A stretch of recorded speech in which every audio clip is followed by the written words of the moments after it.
안녕하세요. 안녕하세요. 안녕하세요. 자, 어쩌다 영업. 어쩌다 영업. 잘하시네. 아, 예, 반갑습니다. 영업을 시작하신 지 얼마나 되셨다고? 제가 19년 12월에 여기 입사를 하게 되어가지고 횟수로는 이제 다음 달이면 4년 차지만 네. 아직 만 2년 딱 되었습니다. 아, 만 2년 되셨구나. 약간 걸치신 그런 계열수네요. 네. 야, 간단하게 자기소개 한 번만 부탁드릴게요. 네. 안녕하세요. 저는 삼성화재에서 근무하고 있는 이승호라고 하고요. 영업을 시작한 지는 이제 2년이 됐지만, 앞으로 20년, 30년 더 일할 수 있는 환경에서 근무를 하고 있기 때문에, 제가 10년 뒤에 다시 출연하는 걸로 하겠습니다. 일단은 뭐 영업을 제가 듣기로는 시작하시기 전에 뭔가 인생의 우여곡절이 되게 많으셨다고. 제가 쉽지 않은 인생을 살았었는데, 네. 제가 지방에 있는 뭐 대학교에 디자인학과를 나왔어요. 네. 근데 왜 그런 말이 있잖아요. 청소년들이 잘못하면 소년원을 가고 대학생이 잘못하면 대학원을 간다. 아, 그래서 제가 대학원까지 갔다 왔는데 네. 대학원을 졸업을 하고 나서 뭔가 취업 전선에 뛰어들자고 하니 네. 내가 지금까지 쌓아왔던 게 좀 아깝고 네. 내가 갖고 있는 지인 시장이라는 게 이런 게 좀 많았는데 그런 걸 다 포기하고 창업을 하자니 너무 부담이도 좀 되고 사실 좀 빚이 좀 많았습니다. 창업을 나라에서 지원을 받고 시작을 했었는데 결과적으로 마무리가 좋지 않았어 가지고 어떤 창업을 하셨나요? 저는 공예품 관련해서 제조와 판매를 같이 했었습니다. 공예품이면 뭐 공예품이라고 하면은 도자기 이런 거였나요? 도자기도 하고 네. 주로 유리를 많이 했었죠. 아, 유리. 아, 전공이 그러면은 유리를 전공하신 거예요? 네, 유리공예 디자인이었습니다. 되게 완전 약간 그런 거 아닌가요? 약간 문화예술인 막 이런 무형문화재 그렇죠. 이런 거에 들어가는 거 아닌가요? 아무래도 아직까지는 유리가 네. 무형문화재가 없어가지고 제가 해보려고 했었는데 쉽지 않더라고요. 근데 어쩌다가 빚을 그렇게 지게 되셨던 거예요? 우선은 2016년도인가요? 제가 창업을 했었는데 네. 제가 감사한 일이 많게도 뭐 일을 시작하고 나서, 그러니까 창업 일을 시작하고 나서 장관상도 2회를 받고 그러다 보니까 라디오 생방송이라든지 뭐 TV 프로그램 다큐멘터리 같은 데도 몇 번 출연했었는데 그런 걸 보신 관계자분들께서 창업 지원을 해줄 테니 한번 우리와 같이 시작해보는 게 어떻겠냐 라는 문의가 좀 많이 왔어가지고 저는 날개를 달 줄 알았죠. 그 날개를 달기는 했었는데 이렇게 가장 높은 데에서 떨어져서 좀 마음이 많이 아픕니다. 아, 그래서 이제 또 생활고도 좀 있으셨고, 그저 많았죠. 생활고도 있어서 그래서 영업을 시작하셨다. 영업을 시작하시고 나서 지금 좀 많이 좀 우선은 제가 갖고 있었던 빚은 모두 다 청산을 했고요. 빚이 어느 정도 되셨는데요? 2억 2억 말하잖아요. 2억 정도 있었는데 2억이요? 얼마 만에 청산하신 거예요, 이게? 제가 삼성화재 입사한 지 2년 됐으니까 2년 됐죠.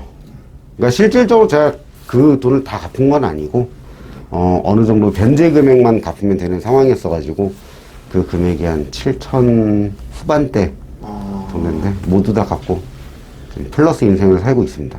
와, 대단하다. 그러면 아무리 사람들이 영업을 이렇게 시작을 한다 해서 어떻게 보면 이 영업 제가 봤을 때 지금 인생의 우여곡절이 되게 많으셨는데 본인만의 좀 멘탈을 잡는 그런 게 있으셨나요?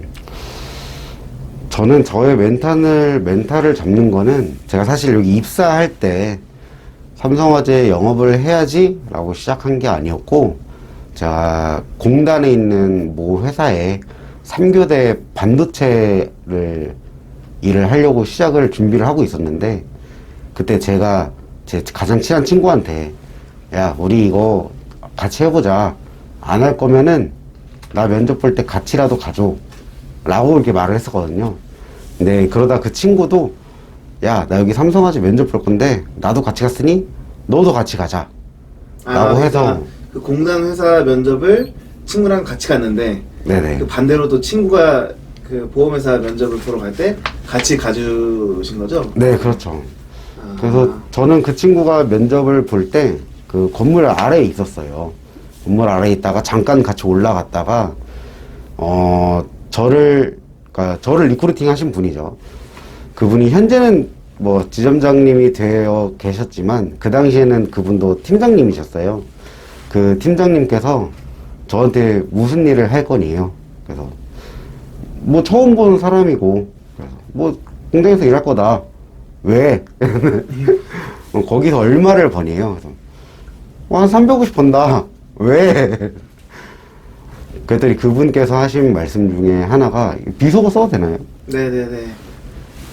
적당히 제가 편집하겠습니다. 그렇죠. 저희 삼성화재는 손가락 10개만 있고 병신만 아니면 400만 원 이상 벌 수가 있다. 아, 이런 말을 하셨어요. 처음 보는 사람이. 사실 처음 그 얘기를 들었을 때 기분이 뭐 좋지는 않았죠. 처음 보는 사람이 내 앞에서 비속어를 쓴다? 근데 집 가서 그날 생각을 많이 해봤는데 와, 내가 손가락 10개를 가지고 반도체 회사를 가서 나오면은 나올 때 손가락 10개일까? 그래서 삼성화재로 오게 되었는데 다행히 10개 다 있고. 아, 진짜 대단하신 것 같아요. 왜냐면 진짜 이런 아무리 이렇게 힘든 일이 있으셨다 해도 이렇게 마음 잡고 영업 직군 오셔가지고 하시는 분들 그렇게 많지 않거든요. 다 작심삼일인 경우가 되게 많은데 그럼 힘들 때마다 어떤 생각을 제일 많이 하셨어요? 분명 있으셨을 텐데. 힘들 때마다 일단 꿈 생각을 많이 했는데 저는 사실 아직도 꿈이 이 영업으로 뭔가를 성공해서 내가 영업에 한 획을 긋겠다 이런 건 아니고 사실 저도 꿈이 유리공예 쪽이 있었어 가지고 제 금전적인 걸 모두 해결을 하고 어느 정도 여유가 생기면은 다시 그 꿈을 도전을 내 돈으로 시작할 수 있지 않을까라는 생각으로 열심히 하고 있습니다. 그럼 어떻게 보면은 본인의 꿈을 향해 가는 한 과정 속 하나겠네요. 그죠? 그렇죠. 그러면 뭐 지금 최종 목표는 다시 이제 언젠간 유리공예 사업을 하시는 거고. 네, 맞습니다. 그럼 중간이나 단기적인 목표는 또 있으신가요 혹시? 단기적인 목표로는 제가 처음에는 여기 단지 영업만 하려고 돈만 쫓아서 일을 시작을 하게 되었었는데 제가 열심히 했다고 말은 못 드리겠지만 제가 열심히 이렇게 하는 모습을 좋게 봐주신 저희 팀원들이 저를 보고서 저도 그 일을 한번 같이 해보겠습니다. 나도 도전해보겠습니다. 나도 이렇게 다시 기회가 온다면은 잡아보고 싶습니다. 라는 마인드로 저를 믿고 우리 회사에 와주신 분들이 꽤 계세요. 그래서 지금 저도 팀장이라는 자리를 가지고 있는데 단기적인 목적으로는 제가 팀장 위에 이제 지점장 위에 본부장 구조가 되어 있어서 저도 지점을 하나 차려서 제 가족을 먹여 살려보고 싶은 생각이 좀 있습니다. 아주 결혼 계획도 있으신 것 같네요. 가족 이야기 하시는 거 보니까. 네. 아직 결혼 하신 거죠? 안 하셨나요? 놀랍게도 아직 안 했는데요. 나이가 내년에 제가 93년생이고요. 와. 이제 30 되시는 거네요? 그렇죠. 제가 빠른이라서 학교는 조금 일찍 1년 빨리 다녔었는데 사회에 나오니까 느림이 좋더라고요. 맞아요. 아직까지 뭐든지 어린 게 짱입니다. 29세입니다. 와, 29에 빚이 2억이 있다가 다시 지금은 그러면은 제로인 상태이신 거죠? 지금은 플러스고 정확히 말씀드리자면 29에 2억이 아니라 네. 26에. 이거 26에 2억을 찍고 마이너스 2억 찍고. 그렇죠. 지금은 그럼 자산을 어느 정도 좀 불려놓으시긴 최근에 네. 제가 이 회사를 다니면서 네. 적금을 처음에는 200만 원대씩 하다가 네. 한 6개월 만에 한 300만 원대로 올렸다가 네. 또 350만 원대로 올렸다가 지금 한 400만 원에서 450 정도 선을 꾸준히 모으고 있는데 매달 그렇게 내신다고요, 적금을? 네, 매달 모으고 있습니다. 생활비로 한 달에 얼마나 쓰시게요? 작년에는 제가 한 달에 한 17만 원 정도 썼었는데 한 달에요? 그 절실했으니까 아, 모아야 됐기 때문에 네, 네, 요새는 그래도 쓸 만큼 다 쓰고 네. 모을 만큼 다 모아도 네. 주머니에 동전 몇 개는 남더라고요. 그래도 그래서 작년에 200, 300 넣으셨다 했죠? 그렇죠. 그러면은 작년 소득은 그래도 한 달에 한 300? 작년에 제가 좋은 기회에 입사를 하게 됐다 보니까 작년에도 그래도 한 400 정도는 벌었던 것 같아요, 평균적으로. 평균적으로. 영업 직군의 미래는 어떻다고 생각을 하세요? 매우 밝다고 생각을 합니다. 매우 저는 밝다고? 네, 어떤 그렇게 생각하는 측면에서요? 이유가 사실 AI가 너무 발전을 하다 보니까 직업을 많이 사라지게 하기도 하고 뭐 AI가 대세다 이런 말들이 많지만 사실 영업이라는 것 자체가 기본 베이스로 사람과 사람이 하는 일이기 때문에 감정 노동이라고 생각을 해요. 물론 좋은 케이스의 감정 노동일 수도 있고 아닐 수도 있겠지만 영업만큼은 AI가 대신할 수 없는 직업이라고 저는 생각을 하기 때문에 이 세상 모든 직업이 사라진다고 하더라도 뭐 영업이 사라지지 않는다는 보장은 없죠. 하지만 가장 마지막에 사라지지 않을까라고 생각을 합니다. 그러면은 만약에 본인이 자식을 낳는다. 자식을 낳는다. 아들을 낳았다. 딸을 낳았다. 영업을 만약에 딸이나 자식이 한다고 한다. 그럼 시키실 건가요? 저는 영업을 당연히 시킬 겁니다. 대신에 조건이 있는데 처음부터 제대로 된 회사에서 가서 제대로 된 팀을 만나고 제대로 된 리더를 만나서 일을 1, 2년 정도를 배우고 그 뒤에 정말 자신이 어느 정도를 쌓아놓고 시작을 하든지 아니면 그 쌓아진 곳에서 더 열심히 하든지 이렇게 체계적인 목표를 가지고 있다고 하면은 저는 반드시 시킬 겁니다. 영업을 다른 단어로 한번 표현해 보자면 꽃이죠. 꽃. 꽃? 예. 어떤 꽃입니다. 꽃인가요? 제가 생각하는 꽃이라는 거는 제가 일반 직장인들을 비하하고 비판하는 건 아닌데 저도 회사 생활을 해봤어요. 그렇기 때문에 일반 직장의 꽃은 자기가 받은 월급을 최대한 잘 쪼개서 최대한 아껴서 최대한 현실성 있게 사용을 해서 최대한 나눠 쓰는 게 직장인의 월급의 꽃이라고 하면은 저 영업인의 꽃은 월급을 자기 스스로 정할 수 있다는 거죠. 내가 이달에 좀 더 벌어야겠다. 그럼 벌 수 있고 다음 달엔 내가 바쁘고 그러니 전달에 더 벌어 놓던지 아니면 다다음 달에 더 벌어야겠다. 이런 식으로 자기가 합리적이고 좀 고효율적이게 자기 월급을 스스로 정할 수 있다는 그런 점에서 꽃이라고 좀 말하고 싶습니다. 진짜 멋있습니다. 그러면은 이제 마지막으로 영업하면서 정말 힘들었던 점.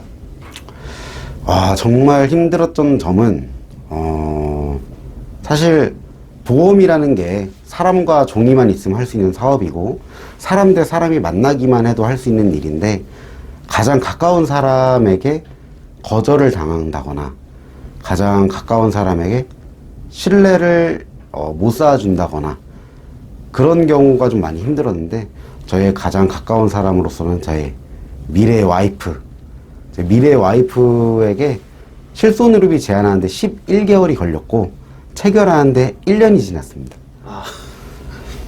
많이 힘들었죠. 제가 알기로 실손의료비가 제일 커미션도 안 좋고 그쵸. 그만큼 고객들한테는 좋은 상품이라고 알고 있는데 그렇죠. 그 알아서 찾아서 가입하는 거 아닌가요? 실손의료비 같은 거? 그랬었는데 네. 그런 영업을 하다 보면은 이런저런 사람들의 마인드가 많지만 나는 내 돈이 준비가 되어 있으니 난 보험이 필요 없다 라고 생각하시는 분들이 꽤 많아요. 상당수들이. 하지만 그분들의 뭐 면밀히 밝혀서 보지는 못하겠지만 뭐 자산 규모나 이런 거 보면 반드시 보험이 필요한 사람들이거든요. 그런 사람들에게 제안할 때 조금 더 다른 방법으로 다른 법을 모색을 해가지고 제안을 해야 되는데 그 부분이 조금 힘들었던 것 같습니다. 제일 오히려 가까운 지인이 영업하기가 더 힘들다. 그렇죠. 그럼 어떤 부분이 영업하기가 제일 쉬웠나요? 모르는 사람한테 다가가는 게 제일 쉬웠습니다.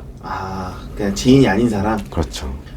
그러겠네요. 뭔가 거절을 당하더라도 그냥 훌훌 털어놓고 또 다른 사람을 찾을 수 있었으니까. 그렇죠. 참 어떻게 보면 이게 진짜 현실적인 대답 같아요. 저희 채널에서 제일 듣고 싶어하는 대답이었던 것 같아요.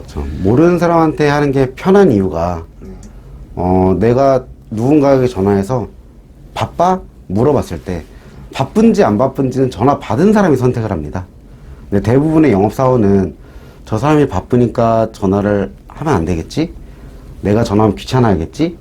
이런 방법, 이런 생각을 하다 보니까 전화를 못하고 이런 경우가 많고 제안을 못 드리는데, 오히려 저희가 제안을 드려야 고객들이 선택을 하던 말던, 이게 사실 50대 50인 확률로 진행이 되는 시스템이다 보니까 모르는 사람한테 거절당하면은 마음도 편하고, 오히려 아는 사람보다 모르는 사람에게 제안했다가 거절 처리를 당하는 경우가 조금 더 마음의 부담도 덜 쌓이고, 아니면 그게 더 경험치가 돼서 다음 모르는 사람에겐 더 다 좋은 방법으로 제안을 드릴 수도 있고, 이렇기 때문에 저는 모르는 사람, 처음 보는 사람, 낯선 사람, 아니면 뭐 개척이라든지 이런 부분이 가장 영업하면서 반드시 해야 될 거고 가장 쉽다고 생각을 합니다. 정말 마지막에 정말 멋진 말씀 감사드립니다. 제가 힘든 점을 제일 마지막에 여쭤본 이유는, 마무리 멘트 뭐 영업 좋아요 막 이런 식으로 막 끝내면 솔직히 말하면 너무 식상하고 광고 같잖아요. 그렇죠. 이제 좀 더 리얼하게 이제 영업하시면서 가장 힘드셨던 부분을 가장 마지막에 호소해야 본인이 이제 진짜로 어떤 부분 힘들었던지에 대해서 마지막 생각 정리하면서 나올 수가 있다고 생각이 들어서 마지막에 이제 여쭤봤고요. 일단 오늘 인터뷰 참여해 주셔서 정말 감사합니다. 제가 이거는 좋게 악마의 편집을 해가지고 잘 이제 해드리도록 하겠습니다. 이제 영업이 그래도 본인의 인생을 좀 많이 이제 바꿔놓은 터닝 포인트가 되었고, 어쨌든 그걸로 인해서 지금 마이너스 인생에서 플러스 인생으로 좀 전환이 됐다. 이렇게 마무리 지으면서 오늘의 인터뷰를 마치도록 하겠습니다. 오늘 인터뷰 정말 참여해주셔서 감사하고요. 감사합니다. 저희 마지막 저희 채널의 세레모니 하고 마치도록 하겠습니다. 자, 하나, 둘, 셋. 어쩌다 영업! 감사합니다. 감사합니다.